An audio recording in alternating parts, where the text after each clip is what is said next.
Hi guys, welcome back to my YouTube channel. ಎಲ್ಲರೂ ಹೇಗಿದ್ದೀರಾ? ಚೆನ್ನಾಗಿದ್ದೀರಾ? ಐ ಹೋಪ್ ಎಲ್ಲರೂ ಚೆನ್ನಾಗಿದ್ದೀರಾ ಅಂದ್ಕೊಳ್ತಾ ಇದ್ದೀನಿ. ನಾನು ಚೆನ್ನಾಗಿದ್ದೀನಿ. ನಾನಿವತ್ತು ನನ್ನ ಬರ್ತ್ಡೇ ವ್ಲಾಗ್ನ ಅಪ್ಲೋಡ್ ಮಾಡ್ತಾ ಇದ್ದೀನಿ. ತುಂಬ ದಿನ ಆಗಿತ್ತು ಬರ್ತ್ಡೇ ಆಗಿ, ಆದರೆ ನಾನು ಅಪ್ಲೋಡ್ ಮಾಡೋಕ್ಕೆ ಸ್ವಲ್ಪ ಲೇಟ್ ಆಯಿತು. ಏನಂದರೆ ಈ ಮೇಕಪ್ಸ್ ಅದು ಇದು ಬ್ಯುಸಿ ಇರೋದ್ರಿಂದ, ಮತ್ತು ಬರ್ತ್ಡೇ ದಿನ ಒಂದು ಸ್ವಲ್ಪ ಕ್ಲಿಪ್ಪಿಂಗ್ಸ್ ಎಲ್ಲನೂ ಮಿಸ್ ಆಗಿದ್ವು. ಒಂದೊಂದು ಫೋನಲ್ಲಿನೂ ವೀಡಿಯೋಸ್ ಮಾಡಿದ್ರಲ್ವ, ಅದನ್ನೆಲ್ಲ ಕಲೆಕ್ಟ್ ಮಾಡ್ಕೊಳ್ಳೋ ಅಷ್ಟರಲ್ಲಿ ಸ್ವಲ್ಪ ಲೇಟ್ ಆಯಿತು. ಎಲ್ಲರೂ ಕೇಳ್ತಿದ್ರಿ ಯಾಕೆ ಬರ್ತ್ಡೇ ವ್ಲಾಗೆ ಹಾಕಿಲ್ಲ, ಯಾಕೆ ಅಂತ. ಅದರಿಂದ ಸರಿ ಅಪ್ಲೋಡ್ ಮಾಡೋಣ ಅಂತೇಳ್ಬಿಟ್ಟು ಇವತ್ತೆಲ್ಲ ಕ್ಲಿಪ್ಪಿಂಗ್ಸು ಆ್ಯಡ್ ಮಾಡಿಕೊಂಡು ಅಪ್ಲೋಡ್ ಮಾಡ್ತಾ ಇದ್ದೀನಿ. ಇದು ಬಂದು ನನ್ನ ಬರ್ತ್ಡೇ 12 ಗಂಟೆ ರಾತ್ರಿಯಲ್ಲಿ ಕೇಕ್ ಕಟಿಂಗ್ ಮಾಡ್ತಾ ಇದ್ದೀವಿ.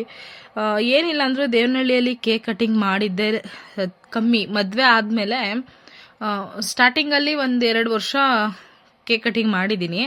ಮತ್ತು ನನ್ನ ಮಗಳು ಹುಟ್ಟಿದ ಮೇಲಂತೂ ನಾನು ದೇವನಹಳ್ಳಿಯಲ್ಲಿ ಬರ್ತ್ಡೇ ಸೆಲೆಬ್ರೇಷನ್ ಮಾಡಿಕೊಂಡೇ ಇಲ್ಲ. ಆದಷ್ಟು ನನ್ನ ಹಸ್ಬೆಂಡ್ ಮನೆಯಲ್ಲೇ ಬರ್ತ್ಡೇ ಮಾಡ್ಕೊಂಡಿರೋದು. ಅದರಿಂದ ಅಲ್ಲಿ ಬರ್ತಡೇ ಅಂತಂದರೆ ಅಷ್ಟೊಂದು ಏನು ಹೇಳ್ಕೊಳ್ಳೋ ಥರ ಏನು ಇರಲಿಲ್ಲ. ನಾರ್ಮಲ್ಲಾಗಿ ಬರ್ತಡೇ ದಿನ ಬೆಳಗ್ಗೆ ಎದ್ದು ಟೆಂಪಲ್ಗೆ ಹೋಗಿ ಬರ್ತಿದ್ವಿ, ನೈಟು ಡಿನ್ನರ್ಗೆಲ್ಲಾದರೂ ಹೋಗ್ತಿದ್ವಿ, ಅಷ್ಟೇ ಮುಗ್ದೋಯ್ತು ಬರ್ತಡೇ. ಇಲ್ಲಿ ಸ್ವಲ್ಪ ಸ್ಪೆಷಲ್ ಆಯಿತು. ತುಂಬ ದಿನ ಆದಮೇಲೆ ಬರ್ತಡೇ ದಿನ ಅಲ್ಲಿದ್ದೀನಿ ಅಂತ ಹೇಳ್ಬಿಟ್ಟು ನನಗೆ 12 ಗಂಟೆ ರಾತ್ರಿಯಲ್ಲಿ ಕೇಕ್ ಕಟಿಂಗ್ ಮಾಡಿದ್ರು. ಮತ್ತು ನಾನು ಬೆಳಗ್ಗೆ ಬೇರೆ ಊರಿಗೆ ಹೋಗಲೇಬೇಕು ಅಂತ ಹೇಳಿದ್ದಕ್ಕೆ ಅವ್ರು ನೈಟೇ ಮಾಡಿಬಿಟ್ರು ಎಲ್ಲರೂ. ಚಪ್ಪಳೆ ಏಲಕ್ಕಿ ಹಾರ, ಏಲಕ್ಕಿದು ನೋಡಿ, ಇದು ಏಲಕ್ಕಿದು ಕಾಸ್ಟ್ಲಿ ಹಾರ ಅಂತೆ. ನಾನು ನನ್ನ ಮಗನ್ಗೆ ಹಾಕ್ತೀನಿ.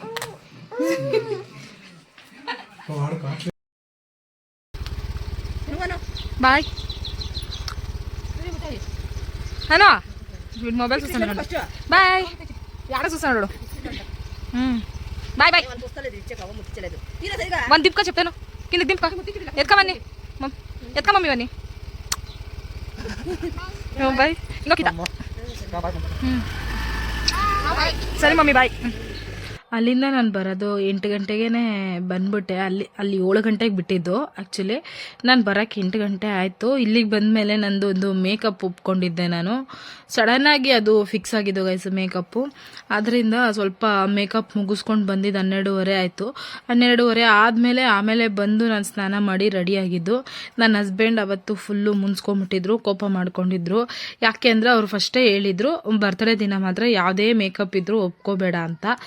ನಾನೇನು ಮಾಡಿದೆ, ಅದು ಸಡನ್ನಾಗಿ ಈವ್ನಿಂಗ್ ಕೇಳಿದವರು 9th ಈವ್ನಿಂಗು ಫೋನ್ ಮಾಡಿಬಿಟ್ಟು ಒಂದು ಈ ಥರ ಮೆಚೂರ್ಡ್ ಫಂಕ್ಷನ್ದು ಮೇಕಪ್ ಬೇಕು, ಮತ್ತು ಇಬ್ಬರಿಗೆ ಸ್ಯಾರಿ ಡ್ರಾಪು ಹೇರ್ ಸ್ಟೈಲು, ಮತ್ತು ಒಂದು ಹುಡುಗಿಗೆ ಮೇಕಪ್ ಅಂತ ಹೇಳಿದರು. ಸರಿ ಯಾಕೆ ಬಿಡಬೇಕು, ಬರ್ತಡೇ ಬೇಕಾದ್ರೆ ವರ್ಷನೂ ಮಾಡ್ಕೋಬೋದು, ಮೇಕಪ್ಪು ಕೆಲಸ ಸಿಗಬೇಕಲ್ವ, ಕೆಲಸ ಸಿಕ್ಕಾಗ ಮಾಡ್ಕೊಬಿಡೋಣ ಅಂತ ಹೇಳ್ಬಿಟ್ಟು ನಾನು ಒಪ್ಕೊಬಿಟ್ಟು ಹೋಗ್ಬಿಟ್ಟು ಬಂದೆ. ನನ್ನ ಹಸ್ಬೆಂಡ್ಗೆ ಕೋಪ ಬಂತು. ಬೆಳಗ್ಗೆನೇ ಟೆಂಪಲ್ ಕರ್ಕೊಂಡು ಹೋಗ್ತೀನಿ ಅಂತ ಹೇಳಿದ್ರು ಅವರು. ಆದ್ದರಿಂದ ನಾನು ಅಲ್ಲಿಗೆ ಹೋಗಿ ಬರೋಕ್ಕೆ ಲೇಟ್ ಆಯಿತು. ಏನಿಲ್ಲ ಅಂದ್ರೆ 12:30 ಆಯಿತು. ಇನ್ನು ನಾನು ಮನೆಗೆ ಬಂದು ಒಂದು ಸ್ವಲ್ಪ ಸುಧಾರಿಸ್ಕೊಂಡು ಸ್ನಾನ ಮಾಡಿಕೊಂಡು ನಾನು ಪೂಜೆ ಎಲ್ಲ ಮಾಡಿ ರೆಡಿ ಆಗೋಷ್ಟರಲ್ಲಿ 1-2 ಗಂಟೆ ಆಗೋಗಿರುತ್ತೆ. 2 ಗಂಟೆಗೆ ಅಲ್ಲಿಗೆ ದೇವಸ್ಥಾನಕ್ಕೆ ಅಂದರೆ ಅಲ್ಲಿಗೆ ಏನಿಲ್ಲ ಅಂದರೂ ಮಿನಿಮಮ್ 1.5 ಅವರ್ ಬೇಕು. ಅಲ್ಲಿಗೆ ಹೋಗಿ ಬರೋಕ್ಕೆ ಲೇಟ್ ಆಗಿಬಿಡುತ್ತೆ ಅಂತ ಕೋಪ ಮಾಡ್ಕೊಬಿಟ್ಟಿದ್ರು. ಗೈಸ್ ನೋಡಿ ಗೈಸ್, ನಮ್ಮ ಹಸ್ಬೆಂಡ್ ನನಗೋಸ್ಕರ ಏನೇನೋ ಬರೆದಿದ್ದಾರೆ. ಇದರಲ್ಲಿ happy birthday to my lucky charm, you bring so much joy and happiness into my life. I am ಅದೃಷ್ಟದ ನಂಗೇನೋ ಗೊತ್ತಿಲ್ಲ ಗೈಸ್, ಇದು ಅರ್ಥ ಆಗ್ತಾ ಇಲ್ಲ, ಸ್ವಲ್ಪ ಅರ್ಥ ಆಗ್ತಿದೆ. ಇಷ್ಟು ದೊಡ್ಡದಾಗಿ ನನಗೆ ಫಸ್ಟ್ ಟೈಮ್ ಇವರು ಬರೆದು ಕೊಟ್ಟಿರೋದು. ಏನಕ್ಕೆ ಮಾಮ ಇಷ್ಟೊಂದು ದೊಡ್ಡದಾಗಿ ಬರೆದು ಕೊಟ್ಟಿದ್ಯಾ? ನೀನು ನನ್ನ ಜೀವನದಲ್ಲಿ ತುಂಬ ಸಂತೋಷ ಮತ್ತು ಸಂತೋಷವನ್ನು ತಂದಿದ್ದೀರಿ. ನನ್ನ ಜೀವನದಲ್ಲಿ ನಿಮ್ಮನ್ನು ಹೊಂದಿದ್ದಕ್ಕಾಗಿ ನಾನು ತುಂಬ ಕೃತಜ್ಞತೆ. ನೀನು ನನ್ನ ಅದೃಷ್ಟ ಪಡೆದ ನಾನು ತುಂಬ ಅದೃಷ್ಟಶಾಲಿ. ಗಾಯ್ಸ್, ಇದೆಲ್ಲ ಬರ್ದಿರೋದು ಇವರು ಸ್ವಂತ ಯೋಚನೆಯಲ್ಲ, ಗೂಗಲಲ್ಲಿ ಸರ್ಚ್ ಮಾಡಿಬಿಟ್ಟು ನೀಟಾಗಿ ನನಗೆ ಬರ್ಕೊಡ್ತಾ ಇದ್ದಾರೆ ನೋಡಿ. ಅಷ್ಟನ ತಲೆ ಐತಲ್ಲ, ಅದು ಇಲ್ಲ. ನಾನು ಆ ಥರ ಎಲ್ಲ ಬರ್ಕೊಡಲ್ಲ ಬಿಡಪ್ಪ. ಆದರೂ ಪಾಪ ಪೇಷನ್ಸಿಂದ ಕುತ್ಕೊಂಡು ನನಗೆ ಮತ್ತೆ ನನ್ನ ಫ್ರೆಂಡ್ಸು ನನಗೆ ಗೊತ್ತಿಲ್ಲ ಗೈಸ್ ಸರ್ಪ್ರೈಸ್ ಪಾರ್ಟಿ ಅರೇಂಜ್ ಮಾಡಿಬಿಟ್ಟವ್ರು. ನಾನು ಹೋಗೋಷ್ಟರಲ್ಲಿ ಕರೆದ್ರು ಮನೆ ಹತ್ರ ಬಾ ಅಂತ. ಸರಿ ಅಂತ ಹೋದರೆ ಹೋಗೋಷ್ಟರಲ್ಲಿ ಕೇಕ್ ಎಲ್ಲ ತಂದು ನೋಡಿ ಎಷ್ಟು ಚೆನ್ನಾಗಿ ಡೆಕೋರೇಷನ್ ಮಾಡಿ ಇಟ್ಟಿದ್ದಾರೆ. ರಮ್ಯನೂ ಅಂಬಿಕಾ ಇಬ್ರು ಥ್ಯಾಂಕ್ ಯು ಸೋ ಮಚ್ ಇಬ್ರಿಗೂ. ನಂಗೆ ಖುಷಿ ಆಯಿತು ಬರ್ತ್ಡೇ ಮಾಡಿದ್ದಕ್ಕೆ. ಫಸ್ಟ್ ಟೈಮ್ ಗೈಸ್ ನಾನು ಏನಿಲ್ಲ ಅಂದರೂ ಅವತ್ತೊಂದು 3 ಕೇಕ್ ಕಟ್ ಮಾಡಿದ್ದೀನಿ. ಅಂದರೆ ನಾರ್ಮಲ್ಲು ಗಂಡು ಮಕ್ಕಳೆಲ್ಲನೂ ಹೋಗಿರೋದ್ರೆಲ್ಲ ಮಾಡ್ಕೊಳ್ಳೋದು ಒಂಥರ. ಆದರೆ ನಮಗೆ ಅಷ್ಟು ಇದಿಲ್ಲ, ಯಾಕಂದರೆ ನಾರ್ಮಲಾಗಿ ನನ್ನ ಕೇಕ್ ಕಟ್ಟಿಂಗ್ ಅಷ್ಟೊಂದು ಇಷ್ಟ ಆಗ್ತಿರ್ಲಿಲ್ಲ. ನಾರ್ಮಲಾಗೆ ನನ್ನ ಹಸ್ಬೆಂಡ್ ಬರ್ತಡೇ ಮಾಡ್ತೀನಿ ಅಂದಾಗ ಬೇಕಾದ್ರೆ ಹೊರಗಡೆ ಕರ್ಕೊಂಡು ಹೋಗಿ ನನಗೆ ಕೇಕ್ ಕಟ್ಟಿಂಗ್ ಎಲ್ಲ ಬೇಡ, ನನಗೆ ಇಷ್ಟ ಆಗಲ್ಲ ಅಂತಲೇ ಹೇಳ್ತಾ ಇದ್ದೆ. ಅದರಿಂದನೇ ಅವರು ನನಗೆ ಕೇಕ್ ಕಟ್ಟಿಂಗ್ ಮಾಡ್ತಾ ಇರಲಿಲ್ಲ. ನಾರ್ಮಲಾಗಿ ನಾವು ಟೆಂಪಲ್ಗೆ ಹೋಗ್ಬಿಟ್ಟು ಔಟ್ಸೈಡ್ ತಿನ್ಕೊಂಡು ಬರ್ತಾಯಿದ್ವಿ. ಸುಮ್ಮನೆ ಕೇಕ್ ಎಲ್ಲ ತಿನ್ನಲ್ಲ, ಏನೂ ಇಲ್ಲ. ಅದ್ರ ಬದಲು ನಮ್ಗೆ ಏನು ತಿನ್ನಬೇಕು ಅನಿಸುತ್ತೋ ಅದನ್ನು ತಿನ್ಕೊಂಡು ಓಡಾಡ್ಕೊಂಬಂದರೆ ಸಾಕು ಅನ್ನೋ ಥರ ಇದ್ದೆ ನಾನು. ಆವತ್ತು ನನಗೆ ಗೊತ್ತಿಲ್ಲ, ಸರ್ಪ್ರೈಸಾಗಿ ಬೆಳಗ್ಗೆ ಒಂದು ಕೇಕ್ ಕಟ್ಟಿಂಗ್ ಮಾಡಿದೆ, ಮತ್ತು ನನ್ನ ಫ್ರೆಂಡ್ಸೂ ಕೇಕ್ ಕಟ್ಟಿಂಗ್ ಮಾಡಿಸಿದ್ರು. ತುಂಬ ಖುಷಿ ಆಯಿತು. ಎಲ್ಲರಿಗೂ ಎಷ್ಟು ಥ್ಯಾಂಕ್ಸ್ ಹೇಳಿದ್ರು ಸಾಲಲ್ಲ. ಖುಷಿ ಮೇಲೆ ಖುಷಿ ಕೊಡ್ತಾ ಇದ್ದಾರೆ. ಅವತ್ತು ಮಾತ್ರ ಚೆನ್ನಾಗಿತ್ತು. ನಾನು ನನ್ನ ಬರ್ತಡೇಗೆ ಅಂದರೆ ನಾರ್ಮಲಾಗಿ ಗೈಸ್ ಯಾವಾಗೂ ಹೆಂಗಿರ್ತೀನೋ ಏನೋ ಫಂಕ್ಷನ್ಸ್ಗೆಲ್ಲ ನನ್ನ ಬರ್ತಡೇ ಅಂತಂದರೆ ಏನೋ ಒಂಥರ ನನಗೆ ಖುಷಿ. ನನಗೋಸ್ಕರ ಟೈಮ್ ಸ್ಪೆಂಡ್ ಮಾಡ್ತೀನಿ, ನನಗೋಸ್ಕರನೇ ಒಂದು ದಿನ ಅಂತ ಇಟ್ಕೋತೀನಿ. ಅವತ್ತು ದಿನ ಮಾತ್ರ ನನಗೆ ಬರ್ತಡೇಗೆ ಬಟ್ಟೆ ಏನೇನು ಬೇಕು, ಹೊಸ ಬಟ್ಟೆಯಿಂದ ಹಿಡಿದು ನನಗೇನು ಜ್ಯುವೆಲ್ರಿ ಅಸೆಸರೀಸ್ ಏನೇನು ಇರುತ್ತೆ ಪ್ರತಿಯೊಂದು ನಾನು ಪರ್ಚೇಸ್ ಮಾಡ್ತೀನಿ. ಎಲ್ಲ ಹೊಸದೇ ಹಾಕೋಬೇಕು ಅಂತ ನನಗೆ ಆಸೆ ಇರುತ್ತೆ. ಅದರಿಂದ ಅವತ್ತು ಎಲ್ಲ ನನಗೇನು ಇಷ್ಟ ಬರುತ್ತೋ, ನನಗೆ ಹೆಂಗೆ ಇಷ್ಟ ಇರುತ್ತೋ ಅವತ್ತಿನ ದಿನ ನಾನು ಹಂಗೆ ಇದ್ಬಿಡ್ತೀನಿ. ಯಾರು ಏನೂ ಹೇಳಂಗಿಲ್ಲ ನನಗೆ ಅವತ್ತು ಮಾತ್ರ. ಆ ಥರ ನಂದು ಮೈಂಡ್ ಸೆಟ್ಟು. ಮತ್ತು ಅವತ್ತು ಬರ್ತಡೇ ಅಲ್ಲಿ ಮಾಡ್ಕೊಂಡ್ವಿ. ಅಲ್ಲಿ ನೋಡಿ ರಮ್ಯಾನೂ ಅಂಬಿಕಾ ಇಬ್ಬರು ಮಾಡಿದ್ದು ಬರ್ತಡೇ. ಅಲ್ಲಿರೋ ಮಕ್ಕಳು ಮತ್ತು ಅವ್ರ ಮಕ್ಕಳು ಎಲ್ಲ ಬಂದು ಸೆಲೆಬ್ರೇಷನ್ ಚೆನ್ನಾಗಾಯಿತು, ಖುಷಿ ಆಯಿತು. ಮತ್ತು ನನ್ನ ಹಸ್ಬೆಂಡು ಈವ್ನಿಂಗ್ ಔಟ್ಸೈಡ್ ಹೋಗೋಣ ಅಂತ ಹೇಳಿದರು. ಸರಿ ಇನ್ನು ಇಲ್ಲಿ ಲೇಟ್ ಆಗಿಬಿಟ್ರೆ ಮತ್ತು ಬೆಳಗ್ಗೆ ಬೇರೆ ಮೇಕಪ್ಗೆ ಹೋಗಿ ಟೆಂಪಲ್ಗೆ ಹೋಗೋಕ್ಕಂತೂ ಆಗಲಿಲ್ಲ. ಇನ್ನು ಈವ್ನಿಂಗು ಹೋಗೋಕ್ಕಾಗಲಿಲ್ಲ ಅಂದರೆ ಸುಮ್ಮನೆ ಇನ್ನು ಇದ್ದಿದ್ದು ಬೇಜಾರು ಮಾಡ್ಕೋತಾರೆ ಅಂತೇಳ್ಬಿಟ್ಟು ಅಲ್ಲಿ ಮುಗಿಸ್ಕೊಂಡು ಹೋಗ್ಬಿಟ್ಟು ರೆಡಿಯಾಗಿದ್ದೀನಿ. ನೋಡಿ ಎಷ್ಟು ಚೆನ್ನಾಗಿ ಕಾಣಿಸ್ತಾ ಇದ್ದೀನಲ್ಲ. ನನಗಂತೂ ಈ ಡ್ರೆಸ್ ತುಂಬ ಇಷ್ಟ ಆಯಿತು ಗೈಸ್. ಇದು ಅವತ್ತು ಹೇಳಿದ್ನಲ್ವ ಜುಡಿಯೋಗೆ ಹೋಗಿದ್ದಾಗ ಶಾಪಿಂಗ್ಗೆ ಅವತ್ತು ತೊಗೊಂಡಿದ್ದು ಈ ಡ್ರೆಸ್ಸು. ತುಂಬ ಚೆನ್ನಾಗಿ ಕಾಣಿಸ್ತಿತ್ತು, ನನಗೆ ಖುಷಿ ಆಯಿತು ನನಗಂತೂ. ಬೊಂಬೆ ಇಲ್ಲಿ ನೋಡಿ ಗಾಯ್ಸ್ ಹೆಂಗಿದೆ ಇದು ಪೆಕ್ಚ್ ಹಾಕೊಂಡು.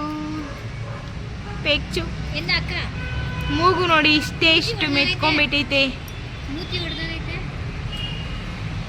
ನನ್ನ ಹಸ್ಬೆಂಡು ನನ್ನ ತಂಗಿಗೆ ಮತ್ತು ನನ್ನ ತಮ್ಮನಿಗೆ ಫ್ಯಾಮಿಲಿ ಅವ್ರಿಗೆಲ್ಲ ಕರೆಸಿದ್ರು. ನನಗೂ ಖುಷಿ ಆಯಿತು. ಅವತ್ತು ಒಂಥರ ಹೇಳ್ಕೊಳಕ್ಕಾಗ್ತಿಲ್ಲ. ಅಂದರೆ ನನಗೆ ಈ ಥರ ಸೆಲೆಬ್ರೇಷನ್ ಎಲ್ಲ ಅಷ್ಟೊಂದೇನು ಇಷ್ಟ ಆಗಲ್ಲ. ಒಂಥರ ನನಗೆ ಮುಜುಗರ ಆಗುತ್ತೆ ಇವೆಲ್ಲ ಮಾಡ್ಕೊಳ್ಳೋಕ್ಕೆ. ಆದರೆ ಇವರು ಅವ್ರ ಖುಷಿ ಅಂತೇಳ್ಬಿಟ್ಟು ಮಾಡಿದ್ರು. ನನಗೆ ಅದು ಒಂಥರ ಎಲ್ಲೋ ಒಂಥರ ಖುಷಿನೂ ಇದೆ ಅದರಿಂದ. ಆದ್ರೂ ಏನೋ ಒಂಥರ ಮುಜುಗರ, ಈ ವಯಸ್ಸಲ್ಲಿ ಇದೆಲ್ಲ ಬೇಕಾ ಅನ್ನೋ ಥರನೂ ಇದೆ ನನಗೆ. ಏನೋ ಒಂಥರ ಅನಿಸುತ್ತೆ, ಈ ವಯಸ್ಸಲ್ಲೆಲ್ಲ ಈ ಥರ ಮಾಡ್ಕೊಂಡ್ರೆ ಏನು ಚಂದ ಅಂತ. ಆದರೆ ಚೆನ್ನಾಗಿತ್ತು ಸರ್ಪ್ರೈಸ್. ಅಂದರೆ ಇದೇ ಪ್ಲೇಸ್ಗೆ ಅಂತ ಅವ್ರು ನನಗೆ ಹೇಳಿರಲಿಲ್ಲ. ಎಲ್ಲಾದರೂ ಔಟ್ಸೈಡ್ ಕರ್ಕೊಂಡು ಹೋಗ್ತೀನಿ ಅಂತ ಹೇಳಿದ್ದು. ಆದರೆ ಕರ್ಕೊಂಡು ಹೋದ್ಮೇಲೆ ಅಲ್ಲಿ ಗೊತ್ತಾಗಿತ್ತು, ನಾನು ಆ ಪ್ಲೇಸ್ಗೆ ಅಲ್ಲಿಗೆ ಹೋದ್ಮೇಲೆ ಗೊತ್ತಾಗಿತ್ತು ಇದೇ ಪ್ಲೇಸ್ ಅಂತ. ಇಲ್ಲಿ ತುಂಬ ಚೆನ್ನಾಗಿದೆ ಗೈಸ್. ನಾನು ನನ್ನ ಹಸ್ಬೆಂಡ್ಗೂ ಇಲ್ಲೇ ಮಾಡಿದ್ದೆ ಬರ್ತಡೇ ಲಾಸ್ಟ್ ಟೈಮು, ಅದೇ ಪ್ಲೇಸ್. ಆದರೆ ಸ್ವಲ್ಪ ಇದು ನೇಮ್ ಎಲ್ಲ ಚೇಂಜ್ ಆಗಿದೆ. ಇವಾಗ ಅದನ್ನು ಸ್ವಲ್ಪ ಆಲ್ಟ್ರೇಷನ್ ಮಾಡಿ ಚೇಂಜ್ ಮಾಡಿದ್ದಾರೆ. ತುಂಬ ಚೆನ್ನಾಗಿತ್ತು, ಖುಷಿ ಆಯಿತು. ಬರ್ತಡೇಗೆ ಎಲ್ಲರೂ ಬಂದಿದ್ದರು. ನನ್ನ ತಮ್ಮನ ಫ್ರೆಂಡ್ಸು, ನನ್ನ ತಂಗಿ, ನಮ್ಮ ನವೀನ, ಪಾಪು ಮತ್ತು ನಮ್ಮ ಆಂಟಿ, ನಮ್ಮ ಪ್ರಿಯಾಂಕಾ, ನಾವು ಎಷ್ಟು ಜನ ಹೋಗಿದ್ವಿ ಏನಿಲ್ಲ ಅಂದರೆ ಒಂದು 9-10 ಜನ ಏನೋ ಹೋಗಿದ್ವಿ ಅನ್ಕೋತೀನಿ. ಇನ್ನೂ ಜಾಸ್ತಿನೇ ಹೋಗಿದ್ವಿ. ಹೋಗಿ ಎಲ್ಲರೂ ಸೆಲೆಬ್ರೇಷನ್ ತುಂಬ ಚೆನ್ನಾಗಿ ಮಾಡಿದ್ವಿ. ನೋಡಿ ಇವರು ದೇವನಹಳ್ಳಿಯಿಂದ ಬಂದಿದ್ದಾರೆ. ಏನಿಲ್ಲ ಮನೆಗೆ ಹೋಗೋಷ್ಟರಲ್ಲಿ ಪಾಪ 10 ಗಂಟೆ ಆಗೋಗಿತ್ತು. ಅಲ್ಲಿವರೆಗೂ ಅವರು ನಮ್ಮ ಜೊತೆನೇ ಇದ್ದು ಸೆಲೆಬ್ರೇಷನ್ ಮಾಡ್ಕೊಂಡು ಹೋದರು. ನನ್ನ ತಮ್ಮನ ಫ್ರೆಂಡ್ಸು ಎಲ್ಲನೂ ಬಂದು ಚೆನ್ನಾಗಿತ್ತು. ಅವತ್ತೊಂಥರ ಅಲ್ಲಿ ಸೆಲೆಬ್ರೇಷನ್ನು. ನನಗಂತೂ ಅದು ಇದು ಹಾಕ್ತಾರಲ್ವ ತಲೆಗೆ, ಮತ್ತು ಈ ಬರ್ಡೇ ಗರ್ಲ್ ಅಂತ ಅಂದ್ಬಿಟ್ಟು ಹಾಕೋದೆಲ್ಲ ನಾಚಿಕೆ ಆಗ್ತಿತ್ತು ನನಗೆ. ನಿಜ ಅದೆಲ್ಲ ಬೇಡ ಬೇಡ ಬೇಡ ಅಂತಲೇ ಇದ್ದೆ ನಾನು. ಆದ್ರೂ ಇಲ್ಲ ಹಾಕ್ಕೋಬೇಕು, ಅದು ನಮ್ಮ ಇಷ್ಟ, ಇವತ್ತು ನೀನು ಆ ಥರ ಎಲ್ಲ ಹೇಳಂಗಿಲ್ಲ ಅಂತ ಹೇಳ್ಬಿಟ್ಟು ನನ್ನ ಹಸ್ಬೆಂಡು ಅದನ್ನೆಲ್ಲ ಹಾಕಿದ್ರು. ನನಗೆ ನಗು ಬರ್ತಾಯಿದೆ ಒಂದು ಕಡೆ, ಇದೆಲ್ಲ ಏನಕ್ಕೆ ಅಂತ. ಆದ್ರೂ ಅವರೆಲ್ಲ ನನಗೆ ಹಾಕಿ ಅದನ್ನು ಸೆಲೆಬ್ರೇಷನ್ ಮಾಡಿದ್ರು. ಚೆನ್ನಾಗಿತ್ತು. ತುಂಬ ಅಂದರೆ ತುಂಬ ಚೆನ್ನಾಗಿತ್ತು, ತುಂಬ ಖುಷಿನೂ ಆಯಿತು ಅವತ್ತು. ನಾನು ಒಂಥರ ನನಗೆ ಫೀಲ್ ಹೆಂಗಿತ್ತು ಅಂದರೆ ಎಂಜಾಯ್ ಮಾಡಿದ್ವಿ. ನನ್ನ ಪಾಪು ನೋಡಿ ಎಷ್ಟು ಕ್ಯೂಟಾಗಿದ್ದಾನೆ, ಸೈಲೆಂಟಾಗಿದ್ದಾನೆ. ಅವನಷ್ಟು ಸೈಲೆಂಟಾಗಿದ್ದರೆ ಇಷ್ಟ ಆಗುತ್ತೆ. ಏನಾದರೂ ಗಲಾಟೆ ಮಾಡ್ತಾಯಿದ್ರೆ ತೀಟಿ ಮಾಡ್ತಾಯಿದ್ರೆ ಹೊಡಿಬೇಕು ಅನಿಸುತ್ತೆ. ಸೈಲೆಂಟಾಗಿದ್ದರೆ ಮಾತ್ರ ಮುದ್ದಾಗಿ ಕಾಣಿಸ್ತಾನೆ. ಮತ್ತು ಅವತ್ತಿನ ದಿನ ಹೆಂಗಿತ್ತು ಅಂದರೆ ಗೈಸ್, ನನಗೆ ಬೆಳಗ್ಗೆ ಒಂದು ಸ್ವಲ್ಪ ಕೋಪ ಬಂದು ಬೇಜಾರಾಗಿತ್ತು. ಯಾಕೆಂದರೆ ಇವರು ಟೆಂಪಲ್ ಕರ್ಕೊಂಡು ಹೋಗ್ತೀನಿ ಅಂತ ಹೇಳಿದ್ರಲ್ವ, ನಾನು ಅಲ್ಲಿ ನನ್ನಿಂದನೇ ಮಿಸ್ಟೇಕ್ ಆಯಿತು. ಕೆಲಸ ಮುಗಿಸ್ಕೊಂಡು ಬಂದೆ, ಬರೋಷ್ಟರಲ್ಲಿ ಕೋಪ ಮಾಡ್ಕೊಬಿಟ್ಟು ಊದಿಸ್ಕೊಂಡಿದ್ರು. ಮತ್ತು ನಾನು ಒಟ್ಟಿನಲ್ಲಿ ರೆಡಿಯಾಗಿ ಹೋಗಿದ್ದಿದ್ರು ಕಷ್ಟ ಆಗ್ತಿತ್ತು ಹೋಗಿ ರಿಟರ್ನ್ ಬರೋಕ್ಕೆ, ಅಷ್ಟು ದೂರ ಹೋಗಿ ಬರೋದು. ಅದಕ್ಕೆ ಅವರು ಆಮೇಲೆ ಹೋಗ್ಲಿ ಬಿಡು, ನೆಕ್ಸ್ಟ್ ವೀಕ್ ಯಾವಾಗಾದ್ರೂ ರಜಾ ಇದ್ದಾಗ ಹೋಗ್ಬಿಟ್ಟು ಬರೋಣ, ಇವತ್ತು ಮನೇಲೆ ರೆಸ್ಟ್ ಮಾಡೋಣ ಅಂತೇಳ್ಬಿಟ್ಟು ಸುಮ್ಮನೆ ಆಗೋದ್ರು. ಎಲ್ಲೂ ಟೆಂಪಲ್ಗೆ ಹೋಗೋಕ್ಕೆ ಆಗಲಿಲ್ಲ ನಾವು. ಮತ್ತು ನನ್ನ ಮಗಳು ಇರಲಿಲ್ಲ ಅವತ್ತು, ಊರಿಗೆ ಹೋಗಿದ್ವಲ್ಲ ನನ್ನ ತಮ್ಮಂಗೆ ಹುಡುಗಿ ನೋಡೋ ಶಾಸ್ತ್ರ ದಿನ. ಅವಳು ಅಲ್ಲೇ ಇದ್ಲು, ಬಂದೇ ಇಲ್ಲ. ಆಮೇಲೆ ಸರಿ ಅಂತ ಅವಳನ್ನ ಕರ್ಕೊಂಡು ಬಂದ ನನ್ನ ತಮ್ಮ. ಹಂಗೆ ಬರ್ತಡೇ ದಿನ ಅಲ್ಲಿಂದನೇ ಬಂದಿದ್ದವಳು. ಮತ್ತು ಬಂದು ಸೆಲೆಬ್ರೇಷನ್ ಚೆನ್ನಾಗಾಯಿತು. ಏನು ಹೇಳ್ಬೇಕಂತಲೇ ಗೊತ್ತಾಗ್ತಿಲ್ಲ ಗೈಸ್, ನನಗೆ ಅಷ್ಟು ಖುಷಿ ಇತ್ತು ಅವತ್ತಂತೂ. ನನಗೆ ಹೆಂಗೆ ಬೇಕು, ನನಗೆ ಹೆಂಗೆ ಇಷ್ಟ ಇತ್ತು ಅದೇ ಥರ ದಿನ ಅವತ್ತು ನಾನಿದ್ದೆ. ಅಂದರೆ ನನಗೆ ಇದೇ ಥರ ಬಟ್ಟೆ ಹಾಕೋಬೇಕಾ, ಇದೇ ಥರ ಇರಬೇಕಾ, ಆ ಥರ ಯಾರು ನನಗೆ ಅದು ಬೇಡ ಇದು ಬೇಡ ಹಂಗಿರಬೇಡ ಆ ಥರ ಹೇಳೋರು ಯಾರೂ ಇರಲಿಲ್ಲ. ಅಷ್ಟು ಫ್ರೀಯಾಗಿ ಆರಾಮಾಗಿ ಅವತ್ತಿನ ದಿನ ನನಗೆ ಎಂಜಾಯ್ ಮಾಡಿದ್ದೀನಿ. ನನ್ನ ದಿನ ಅಂತ ಅನ್ನೋದನ್ನು ನಾನು ಎಂಜಾಯ್ ಮಾಡಿದ್ದೀನಿ ಅಂತಲೇ ಅಂದ್ಕೊಳ್ತೀನಿ. ಅಷ್ಟೊಂದು ಖುಷಿ ಆಯಿತು. ನನ್ನ ಮಗಳು ನನಗೆ ಗಿಫ್ಟ್ ಕೊಟ್ಟಳು, ಮತ್ತು ನನ್ನ ಹಸ್ಬೆಂಡೂ ಗಿಫ್ಟ್ ಕೊಟ್ಟಿದ್ದಾರೆ, ನಮ್ಮ ಮಮ್ಮಿನೂ ಗಿಫ್ಟ್ ಕೊಟ್ಟಿದ್ರು. ಆ ಗಿಫ್ಟ್ಸ್ ಎಲ್ಲ ನಾನು ಈ ವ್ಲಾಗಲ್ಲಿ ಶೇರ್ ಮಾಡ್ಕೊತಾ ಇಲ್ಲ. ನಿಮಗೆಲ್ಲನೂ ಗಿಫ್ಟ್ ನೋಡಬೇಕು ಅನ್ನೋದೇನಾದರೂ ಕ್ಯೂರಿಯಾಸಿಟಿ ಇದ್ದರೆ ಗಿಫ್ಟ್ ಅಂತ ಕಾಮೆಂಟ್ ಮಾಡಿ, ನಾನು ನೆಕ್ಸ್ಟು ವ್ಲಾಗಲ್ಲಿ ಹೇಳ್ತೀನಿ. ಈ ವ್ಲಾಗಲ್ಲಿ ನನಗೆ ಯಾರ್ಯಾರು ಏನೇನು ಗಿಫ್ಟ್ ಕೊಟ್ಟಿದ್ದಾರೆ, ಅದನ್ನೆಲ್ಲ ಏನು ನಾನು ಶೇರ್ ಮಾಡ್ಕೊತಾ ಇಲ್ಲ. ಆದ್ದರಿಂದ ಹೇಳ್ತಾ ಇದ್ದೀನಿ. ಗಿಫ್ಟ್ಸು ನೀವು ನೋಡಬೇಕಂದ್ರೆ ನೆಕ್ಸ್ಟ್ ಗಿಫ್ಟ್ ಅಂತ ಕಮೆಂಟ್ ಮಾಡಿರಿ, ನಾನು ನೆಕ್ಸ್ಟ್ ವ್ಲಾಗಲ್ಲಿ ಅದನ್ನು ಶೇರ್ ಮಾಡ್ಕೊತೀನಿ. ಇಲ್ಲ ಅಂದರೆ ಇಲ್ಲ, ಆ ಗಿಫ್ಟ್ಸ್ ಎಲ್ಲನೂ ಹಂಗೆ ಇರುತ್ತೆ. ಓಕೆ, ಮತ್ತು ಇನ್ನೇನು ಹೇಳ್ಬೇಕಂತಲೇ ಗೊತ್ತಾಗ್ತಿಲ್ಲ ಗೈಸ್. ಇದು ಬರ್ತ್ಡೇ ಸೆಲೆಬ್ರೇಷನ್ ಬಂದು ನಾವು ಪುಟ್ಟೇನಹಳ್ಳಿಯಲ್ಲೇ, ಅದು ಫಸ್ಟು ಆನ್ ದ ರೂಟ್ ಅಂತ ಏನೋ ಇತ್ತು ನೇಮು. ಇವಾಗ ನೇಮ್ ಚೇಂಜ್ ಆಗಿದೆ, ಅದರದ್ದು ಹೆಸರೇ ಗೊತ್ತಾಗ್ತಿಲ್ಲ ಗೈಸ್, ಮರ್ತೋಗ್ಬಿಟ್ಟಿದ್ದೀನಿ. ನೋಡೋಣ ನೆಕ್ಸ್ಟು ವ್ಲಾಗಲ್ಲಿ ಅದನ್ನು ಯಾವುದು ಅಂತ ಅಂದ್ಬಿಟ್ಟು ಶೇರ್ ಮಾಡ್ಕೊತೀನಿ. ಥ್ಯಾಂಕ್ ಯು ಸೋ ಮಚ್ ಮಾಮ, ನನ್ನ ಬರ್ತ್ಡೇನ ಇಷ್ಟೊಂದು ಮೆಮೊರಬಲ್ ಆಗಿ ಸೆಲೆಬ್ರೇಷನ್ ಮಾಡಿದ್ದಕ್ಕೆ ತುಂಬ ಖುಷಿ ಆಯಿತು.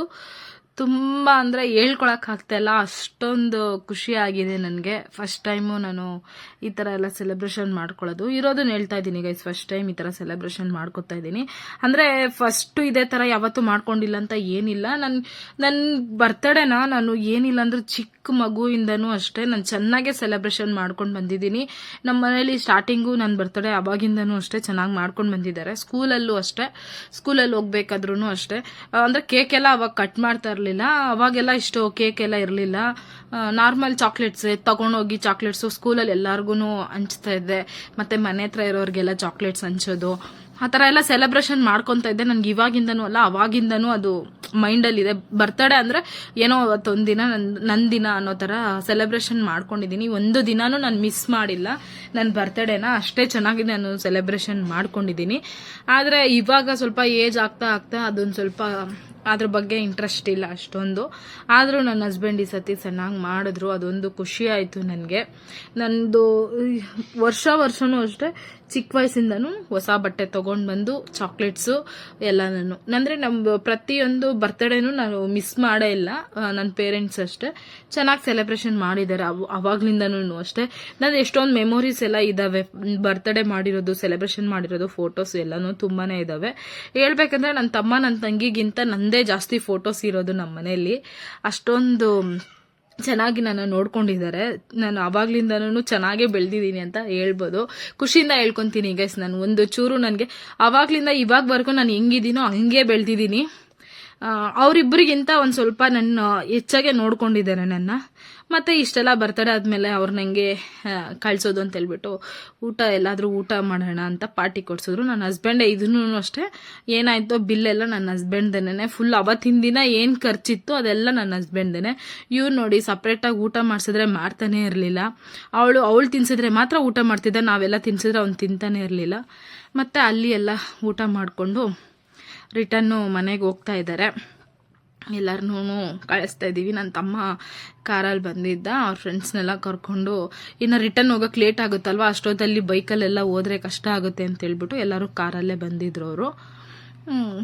ಥ್ಯಾಂಕ್ ಯು ಸೋ ಮಚ್ ಎಲ್ಲರೂ ಅಷ್ಟು ದೂರದಿಂದ ನನ್ನ ಬರ್ತಡೇಗೆ ಬಂದಿದ್ದಕ್ಕೆ. ಥ್ಯಾಂಕ್ ಯು ಎಲ್ಲರಿಗೂ ಅಷ್ಟೇ. ಥ್ಯಾಂಕ್ ಯು ಸೋ ಮಚ್ ಹೇಳ್ತಾ ಇದ್ದೀನಿ. ಬಾಯ್ ಮಗ್ನೆ, ಬಾಯ್ ದದೀನ್, ಮಿಸ್ ಯು, ಮಿಸ್ ಯು ದದೀನ್, ಈ ಕಡೆ ಸುಡೆ, ಮಿಸ್ ಯು ದದೀನ್, ಮಿಸ್ ಯು, ಮಿತ್ತು ಮಿತ್ತು ಮಿತ್ತು, bye, love you, I love you ಅಂತ చెప్పు ಮಗ, ಲವ್ ಯು.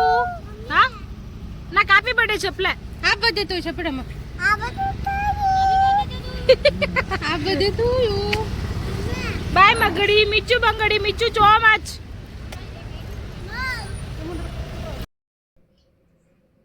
ಗೈಸ್ ಗಿಫ್ಟ್ ಕೊಡ್ತಾ ಇದ್ದಾರಂತೆ. ಏನು gift ma'am?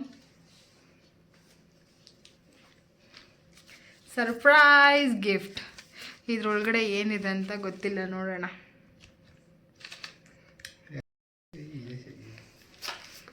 Thank you once again, happy birthday. Thank you bye. Guys gift ಏನಿದೆ ಓಪನ್ ಮಾಡೋಣ. ಹೌದು, ನನ್ನ ಔಟ್ಫಿಟ್ ನೋಡಿಲ್ಲ ನೀವು. ಗಿಫ್ಟ್ ಏನೇನಿದೆ ಚೆಕ್ ಮಾಡೋಣ. ಗೈಸ್ ಬರ್ತಡೇ ಎಲ್ಲ ಮುಗೀತು. ಇವತ್ತು ಫುಲ್ಲು ಖುಷಿಯಾಗಿದ್ದೀನಿ. ಯಾಕಂದರೆ ಫಸ್ಟ್ ಟೈಮು ಇಷ್ಟು ಚೆನ್ನಾಗಿ ನಾನು ಬರ್ತಡೇ ಮಾಡ್ಕೊಂಡಿರೋದು ಅಂದರೆ. ಯಾಕಂದರೆ ಯಾವಾಗಲೂ ಸ್ವಲ್ಪ ನಾರ್ಮಲಾಗಿ ಸಿಂಪಲಾಗೆ ಮಾಡ್ಕೊತಾ ಇದ್ದೆ, ಮಾಡ್ತಾಯಿದ್ವಿ ಆಲ್ಮೋಸ್ಟು. ಅಂದರೆ ಈ ಸತಿ ಎಕ್ಸ್ಟ್ರಾ ಅಂತ ಹೇಳ್ಬೋದು. ತುಂಬ ತುಂಬ ಖುಷಿ ಆಯಿತು ನನಗಂತೂ. ಚೆನ್ನಾಗಿತ್ತು ಇವತ್ತಿನ ದಿನ ಅಂತೂ, ನನಗೆ ಚೆನ್ನಾಗಿತ್ತು ಅಂತಲೇ ಹೇಳ್ಬೋದು. ಖುಷಿಯಿಂದ ಬರ್ತಡೇ ಮಾಡ್ಕೊಂಡಿದ್ದೀವಿ. ನನಗೆ ತುಂಬ ಜನ ಅಂದರೆ ತುಂಬ ಜನ ವಿಶ್ ಮಾಡಿದ್ರು, ಮತ್ತು ಸ್ಟೇಟಸ್ ಎಲ್ಲ ಹಾಕ್ತಿದ್ರು, ಸ್ಟೋರಿ ಹಾಕ್ತಿದ್ರು ಇನ್ಸ್ಟಾಗ್ರಾಮಲ್ಲಿ. ನನಗೆ ಒಂದಷ್ಟು ಜನಕ್ಕೆ ನಾನು ರಿಪ್ಲೈ ಮಾಡಿದ್ದೀನಿ, ಒಂದಷ್ಟು ಜನಕ್ಕೆ ರಿಪ್ಲೈ ಮಾಡಿಲ್ಲ. ಸಾರಿ, ನಾನು ಯಾರ್ಯಾರಿಗೆ ರಿಪ್ಲೈ ಮಾಡಿಲ್ಲ ಅಂತ ಅವರಿಗೆಲ್ಲನೂ. ಯಾಕೆ ಅಂದರೆ ಬರ್ತಡೇ ದಿನವೇ ಊರಿಗೆ ಬೇರೆ ಹೋಗಿದ್ದೆ ನಾನು. ಊರಿಂದ ಬಂದು ಒಂದು ಮೇಕಪ್ ಇತ್ತು, ಮೇಕಪ್ ಮುಗಿಸ್ಕೊಂಡು ಬಂದು ಮನೆಯಲ್ಲಿನೂ ಸ್ವಲ್ಪ ವರ್ಕೆಲ್ಲ ಇರುತ್ತಲ್ವ, ಮನೆಗೆ ಬಂದು ಎಲ್ಲ ಕ್ಲೀನ್ ಮಾಡಿಕೊಂಡು ಪೂಜೆ ಮಾಡಿ, ನಾನು ಸ್ನಾನ ಮಾಡಿ ಪೂಜೆ ಮಾಡಿ ಎಲ್ಲ ಮಾಡೋಷ್ಟರಲ್ಲೇ ಟೈಮ್ ಆಗೋಯ್ತು. ಮತ್ತು ನನ್ನ ಫ್ರೆಂಡು ಕರೆದಿದ್ರು, ನನ್ನ ಫ್ರೆಂಡೂ ಕೇಕ್ ಕಟ್ಟಿಂಗ್ ಮಾಡಿಸಿದ್ರು. ಅಲ್ಲಿ ಹೋಗಿ ಕೇಕ್ ಕಟ್ಟಿಂಗ್ ಮಾಡಿ ಮತ್ತು ಫ್ಯಾಮಿಲಿ ಜೊತೆ ಡಿನ್ನರ್ಗೆ ಹೋಗಿದ್ವಿ. ಬರ್ತ್ಡೇ ಸೆಲೆಬ್ರೇಷನ್ ಮಾಡಿದ್ರು ಫ್ಯಾಮಿಲಿ ಎಲ್ಲ ಸೇರಿಕೊಂಡು. ತುಂಬ ಖುಷಿ ಆಯಿತು ನನಗಂತೂ. ಅದೇ ಹೇಳಿದ್ನಲ್ವ, ನಾನು ಯಾವತ್ತೂ ಇಷ್ಟು ಜೋರಾಗಿ ಮಾಡ್ಕೊಂಡಿಲ್ಲ. ನನಗೆ ಹೇಳ್ಬೇಕು ಅಂತಂದರೆ, ನನಗೆ ಕೇಕ್ ಕಟ್ಟಿಂಗೇ ಮಾಡಿಸ್ತಿರ್ಲಿಲ್ಲ ಗೈಸ್ ಯಾರೂ. ಅಂದರೆ ಹಸ್ಬೆಂಡು ಇರ್ತಿದ್ರು, ಯಾವಾಗ್ಲೂ ನನಗೆ ಕೆಲಸ ಇರ್ತಿತ್ತು, ಇಲ್ಲಾಂದ್ರೆ ಅವ್ರಿಗೆ ಕೆಲಸ ಇರ್ತು. ಅವರು ಟ್ರಿಪ್ ಅಂತ ಅದು ಇದು ಅಂತ ಓಡಾಡ್ತಾಯಿದ್ರು ತುಂಬ.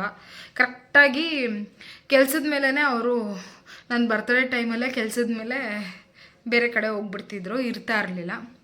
ಅದರಿಂದ ನನಗೆ ಬರ್ತಡೇ ಮಾಡ್ಕೊಳಕ್ಕೆ ಆಗ್ತಾ ಇರಲಿಲ್ಲ. ಆಮೇಲೆ ನೆಕ್ಸ್ಟು ಬರ್ತಾಯಿದ್ರು, ಕೇಕ್ ಕಟ್ಟಿಂಗ್ ಎಲ್ಲ ಮಾಡಿಸೋರು ಬಂದಮೇಲೆ ಮಾಡಿಸ್ತಿದ್ರು. ಆದರೆ ಅವತ್ತು ಮಾಡಿಸಿರೋ ಅಷ್ಟು ಖುಷಿ ಬಂದಮೇಲೆ ಮಾಡಿಸಿದ್ರೆ ಇರಲ್ಲ. ಆದ್ದರಿಂದ ಇವತ್ತು ಚೆನ್ನಾಗಿತ್ತು. ಇವತ್ತು ನನ್ನ ಜೊತೆನೇ ಇದ್ದಾರೆ.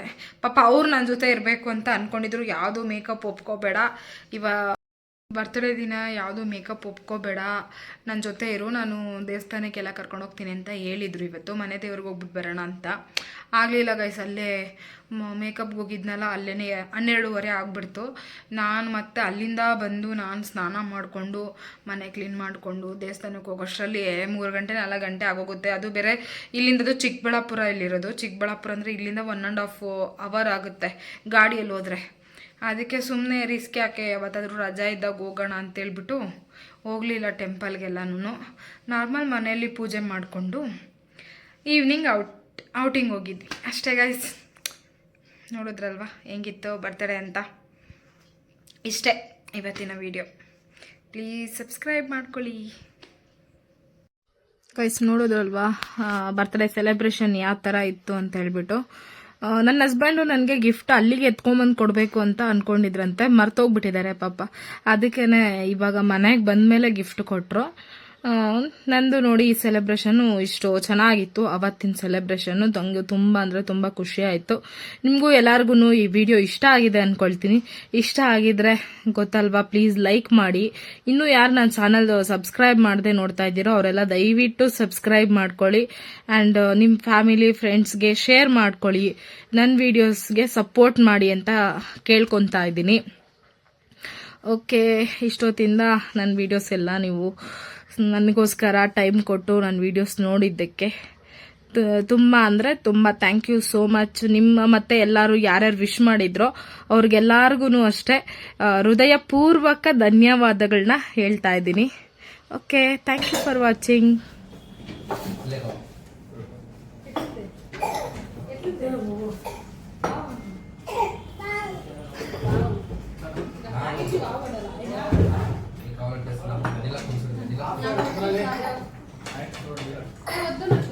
Oh, biasa pasti itu sudah.